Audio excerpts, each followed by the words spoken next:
What's good, YouTube? We got yet another Trap Geek video, bro. I've been waiting for this. It's been long overdue. We got the Bronx burning RICOs for the drillers. Hit that sub button. Let's get into the video.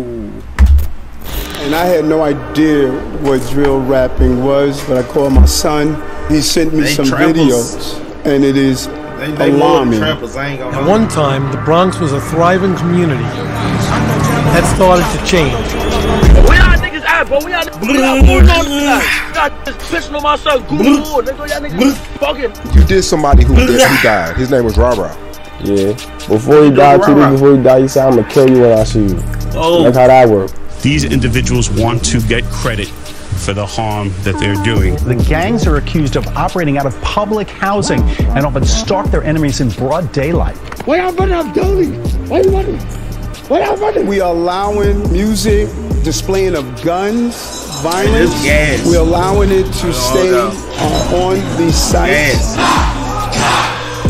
Alright, what is up, everybody? We're gonna talk about New York drill. Probably one of the wildest scenes in rap, period. 7 years ago, there was a huge explosion, Brooklyn drill. Then the feds started doing gang sweeps, taking everybody down one by one. It got so crazy, you got shootings happening in Times Square involving established rappers. This week's gunfire in Times Square, police have made an arrest. 20-year-old Kumina Elijah of Brooklyn. Since 2017, the NYPD has used facial recognition. That nigga look like a regular basketball player. In 22,000 cases. He in the streets. Because there's so many cameras in New York. The internet gets their hands on the footage of their favorite rappers involved in shootouts and moving traffic, stabbings, beatings near delis. I mean, some of the songs that were going viral. Every other line was someone smoking on someone's dead ops. Crews would boast about those same crimes and put them in music videos like they were Easter eggs. You're the city's mayor, Eric Adams, coming out in a press conference wanting to ban drill music, even expanding and investing into different departments that tracks everybody's pages online. Much of that work is still wait. Just because they out here rapping about that bow, the drill music don't mean you gotta ban all drill music. I like drill music. All drill music ain't about that. Some of them they talking about regular stuff. I don't try to water down. Time Crime Center. They're bragging about what they're doing. Social media has proven to be an invaluable tool. A few years ago, the Bronx took over. Maybe one of the sickest boroughs in the city. The society in the Bronx is horrible. Rappers from the Bronx to stop using the music to encourage shootings. I remember in the 90s, kids were throwing fridges off the roofs of the River Park Tower projects. And now the kids from RPT are getting indicted by the dozens on federal racketeering and gang conspiracy charges. Niggas don't care about me, my heart. Like, my only been like 3 months. Like, niggas really forgot about me already. Like, with the government trying to pin them for everything from murder all the way to animal cruelty. Talking about one of the most infamous drill voices in the scene, D-Thang, who was talking shit to a pigeon on an Instagram live stream with his boys, then shooting it dead for 100 viewers. This nigga killed the pigeon? dog, wait. We about to drill out. This nigga killed the pigeon? I can't look. Everything in New York was getting done for clout, followers, and numbers, with shootings spiking from 200 all the way to 500 last year. It's all young kids aged 13 and 15, maneuvering the back alleys and the looping hills in the Bronx, using scooters. Bro, I want to move to New York. I ain't gonna lie, it look like a vibe. But with niggas blasting like that, I'ma stay down here in the South, nigga, yeah. All guns legal, but nigga, we ain't doing like them. Hey, we chilling. We chilling. Nigga pull up on you. Nigga, the blood might pull up on you with the little glizzy. He ain't gonna have it. It's gonna be just sitting right there. But he ain't gonna just have it.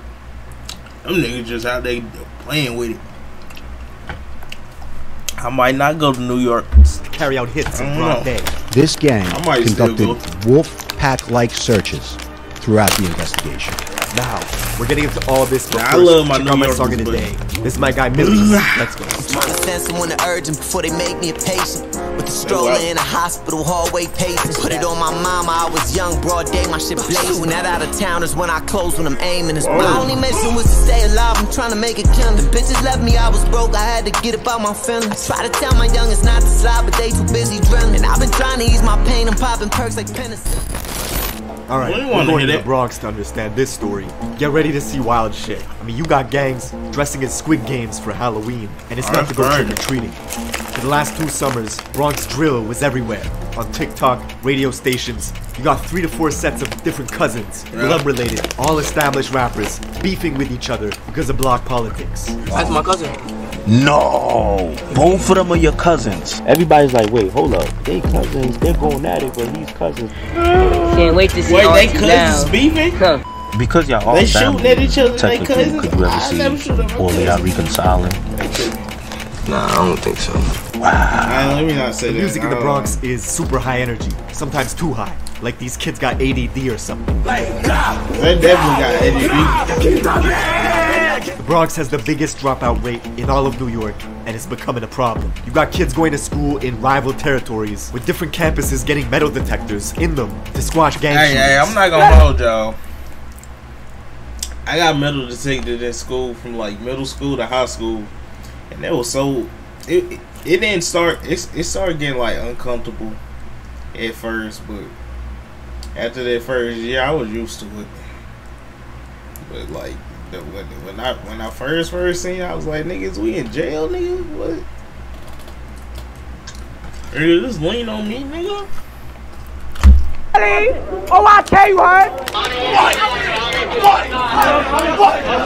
This, of course, is the rapper Shy K, with 100 million views on YouTube in 2 years of rapping, coming out of the Cortland Projects in the South Bronx, aka home of extortion. In 2009, the Cortland Homes was subject to a police sweeping called Operation Bad Apple, which took down 52 people for racketeering and gang conspiracy. The NYPD even went on to build a police building right across the street from the projects called PSA 7, even though a precinct and a Bronx Borough Court are literally a few blocks away. Cortland's home to popular rappers like B-Love and Shy K. Shah, who's known for having a deep-ass voice that doesn't really match his face, went to the rival school and Mott Haven campus, just 9 minutes away from his hood, where he would bug out towards any kid that repped the rival gang, the YGs. He was making posts talking about YG killer, even hopping on Instagram lives at 12 years old, saying directly to a YG kid named Wu Lottie that he was gonna spare him. What's up, dear Wu Lottie? Yo, he said what's up, dear Wu Lottie? I know, I'm not gonna jump you, I'm gonna jump nuts. 5 years later, Wu Lottie would get burned. See, the Young Gunners, or the YGs, is an infamous Bronx-made gang, which started in 2003 in the Mott Haven houses and the Patterson houses, just 10 minutes away from Cortland.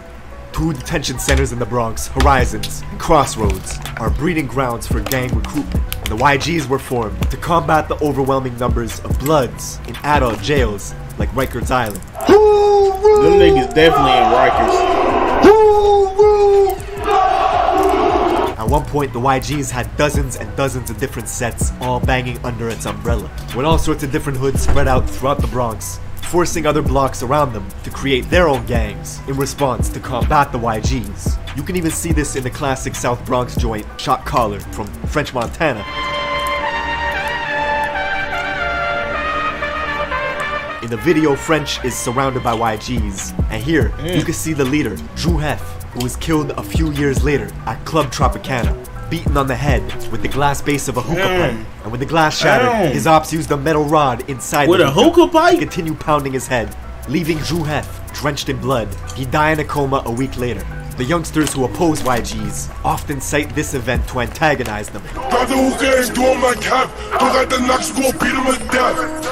YGs were notorious for violence themselves. Locals remember a horrific event that took place on April 16th of 2012 when a gang of YGs were drinking liquor on a hazy night, discussing who was the toughest in the crew. This crew of YGs made a 7-minute walk and stormed their rivals on Cortland Ave to see what they could catch. The Cortland buildings were empty, except for one kid, a 16-year-old named Noah Bala, aka Moses, was alone walking. Probably weighed about 90 pounds soaking wet. The YGs chased him, kicked him to the ground, and stomped him to death. Why would they do that? Kids from the Cortland Projects hold Noah's name in high regard. Be Love, whose hit song, If You Know You Know, got 16 million views when it was released 2 years ago. Oh, I forgot about Be Love. Of a YG's member that killed Noah outside in front of the Metro court as this guy was waiting to be tried for a different murder of another Cortland youth named Yellow. Come across the street. Damn. I can't even score with it. Nah, last time you throw that up. Nigga just still throwing it up. What you talking about? Come across the street. The Bronx is so crazy. Dudes will get active in the courts, outside the courts. They be getting active in the court.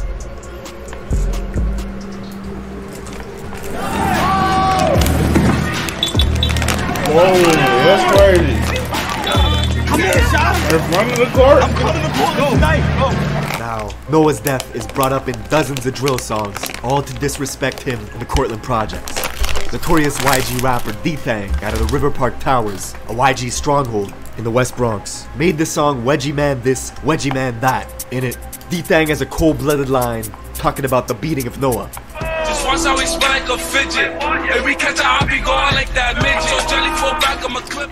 That song is riddled with disses. The title itself sounds funny. Wedgie Man This, Wedgie Man That. It's a direct shot at Sha EK, the rapper from Cortland, who was caught on camera getting a wedgie.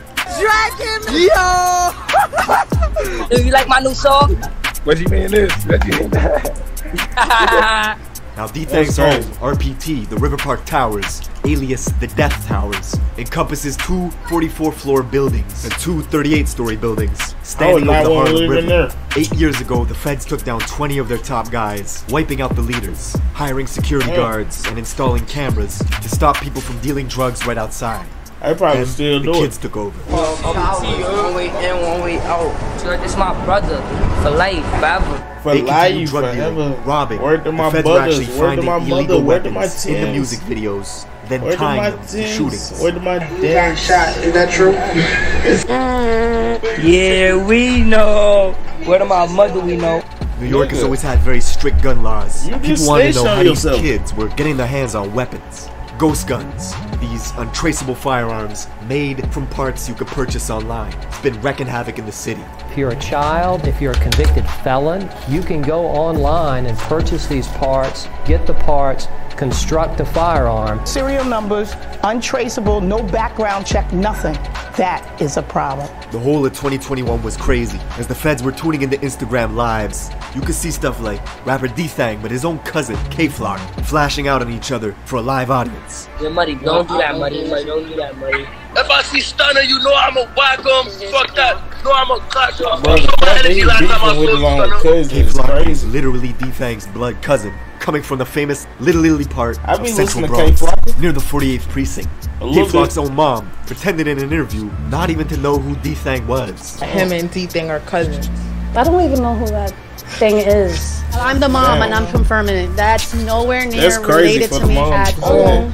His gang, DOA, or Dead on Arrival, is an allegiance of 5 blocks, all of which are surrounded by YGs and Drillies, a vicious gang of bloods that also oppose K-Flock and his gang, DOA. Oh, Sa Flocka, come play. Come play today. You always playing on the internet. I want you to come play today. Now, because the fans knew K-Flock as a crash-out specialist who would film his gang endeavors all for social media, this resulted in all his music getting more and more views. Let me tell y'all what he said, bro. This gonna call me to a mansion party full of hot. Yo, I was there. We was in there, but who was there? That's what I'm saying. Lock in there. Right or wrong note. Right or wrong note. Now, this would make his rivals upset and jealous. K-Flock would bring them into Instagram Lives just to argue with them. Bro, y'all scariness. I was following y'all. You never did nothing to me though. Really they stressing over that. That kid he was talking shit to is Rajiz, a YG member from the 800 block, literally a 15-minute walk away from K-Flock's hood. Now just 2 weeks after they had that argument on live, this YG kid Rajiz would preview a track called Real Facts, where he was going after K-Flock. Hey yo, kicking out less with the facts. Anytime that they try to backs, he blew you again, you ain't smoking on Matt. While this was going on, the feds were catching these same YG kids on surveillance cameras, carjacking Toyota Camrys, Mercedes Benzes, even robbing someone at gunpoint. A month later, on July 11th, those same YG goons were hunting in DOA territory, K-Flock's neighborhood. They only had to drive 6 minutes before stumbling upon a 13-year-old kid named J. Rick, who looked up to K-Flock with huge admiration. One kid hopped out of the black Honda Accord that had 3 orange racing stripes on its hood. The kid aimed his pistol, unloading into J-Rip, who stumbled into this cafe, Angels, bled out, and died in front of customers. The same cafe, Angels, where K-Flock and Shaike were hanging out on a live stream a few months ago, right across the street from K-Flock's apartment. Word to the God. Don't slide. Don't try to do some stupid shit. Word of J-Rip's murder got out quickly that day. The kid Rajiz, who was on live with Flock a few months prior, was now on social media mocking J-Rip's death. 7 hours later, Jay's friends went off to retaliate. They found Rajiz in a private Uber on the phone. 2 shooters on a scooter pulled up next to him, opened fire through the window, hitting him in the head and torso, killing Ra instantly. And all this happened in Mount Hope, a mile out from J-Rip's murder scene earlier that day. Ra's family learned about his death from a friend who was on the phone with him at the moment he was killed. Revenge does not heal losing loved ones, but Flock's fame was exponentially growing. He got an offer for his very first show, upstate in Poughkeepsie, 2 hours out of New York City, where locals targeted him right away. 5 people were found shot, 1 stabbed, right outside the club Rebel 32, as security at the venue scrambled, turning his tour bus into a makeshift ambulance, transporting victims to the hospital. The tour bus got shot up as well, because the people that were doing the shooting thought the K-Flock was inside it. Most of these victims were occupants of a private bus that had been identified as being in multiple locations here in the city of Poughkeepsie. But he managed to escape unharmed. The next day, K-Flock would pop out at Rolling Loud, New York for a surprise performance. With the surprise performance, the next stars in New York, K-Flock and B-Love. But he got into a brawl with another Bronx artist as their entourages clashed, thus banning Flock from the festival for life. But all this beefing just boosted his profile. That same night, he would drop the song Being Honest with G Herbo, which now has 25 million views on YouTube. It was like K-Flock was on top of the world, but he was still doing drills. 6 days later, he was in a rental car with his boys, driving to his cousin D-Thang's building, the River Park Towers, spotting an op, shooting them on the Roberto Clemente Bridge. You'd think it would stop there, but no. The next week, undercovers pulled K-Flock over in Yonkers, finding a gun in his sock, which if you know New York laws, carries a 3 to 5 year sentence. No weapons the very next north, day, nigga, he was bragging about buying a new gun. You're thinking this might stop, and it will. Getting close to Christmas, on December 16th, 2021, K-Flock walked past the barbershop in Harlem early in the morning, had a standoff with this man, pulled a pistol out, and shot him dead. Damn, the rapper in the city with the most buzz, caught on surveillance video, wearing designer clothing from head to toe, shooting a rival. And the shoes he's wearing in surveillance video that day are the same unreleased Jordans he was showing off to social media just a few days before. The craziest part is the guy Flock's booked for killing comes from a set in Harlem that have the same enemies that K-Flock has. Geographically, they have the same rivals. They both beef with YGs and Drillies. Flock began beefing with this set in Harlem called the OIs because one of their rappers, E-Dot Baby, was seen at a party smoking on Instagram Live with some YGs. Yo, this shit, why do this shit got 300 views? So Flock turned on him, gathered his posse, and made one of the coldest Bronx drill songs yet, called Brotherly Love. Riddled with disses towards this Harlem set, the OIs. I catch the funny gon' knock up his hole. Niggas talking fuck he wanna do. He chill with them op niggas too. Whatever they throw up, I'm dropping it too. Shaike, the rapper from Cortland, would side with E-Dot Baby, so in turn, he would start beefing with Flock, and Flock would start beefing with him, both of them releasing diss tracks, with Flock saying he was smoking on Shaike's dead father. Free Flock. Oh, y'all niggas just doing bad now. Y'all need him. But free him, because you know what he's gonna do. He gonna be the 5th dead DOA member. Interestingly, just minutes before Flock pulled the trigger at that barbershop, killing the man, he had logged onto FaceTime to talk directly to his rivals, brandishing his gun. And he was filming at the exact same stoops where E-Dot Baby, the rapper from Harlem, had filmed a music video 1 year prior called Ready for War. Slowly, one by one, the Bronx was following the Brooklyn scene, with all their rappers getting wiped out by police indictments. 5 months later, the Drillies would get taken down in a massive RICO case, booking 20 people for murder, conspiracy, racketeering, and gang activity. Not even a month later, D-Thang, along with 22 of his guys from RPT, would get swept up as well. Then if you thought the scene wasn't toxic enough, 6 months later, the young rapper from Harlem, E-Dot Baby, would commit suicide, which has fans still wondering to this day why that happened. Fast forward to this year, February 2023, and K-Flock, who was already sitting in prison for murder, would be one of 7 DOA members named in a federal indictment spanning from 2017 all the way to 2023. This is the New York drill scene in a nutshell. Every few years, a scene pops off from one of the boroughs, rappers make a huge wave, and then it all comes crashing down. That's it for this video. Thank you for watching, and I will see you in the next one. Hey, Trap Geek, I enjoy every video you drop, but I'm getting sad watching. I'll see y'all in the next one, bro.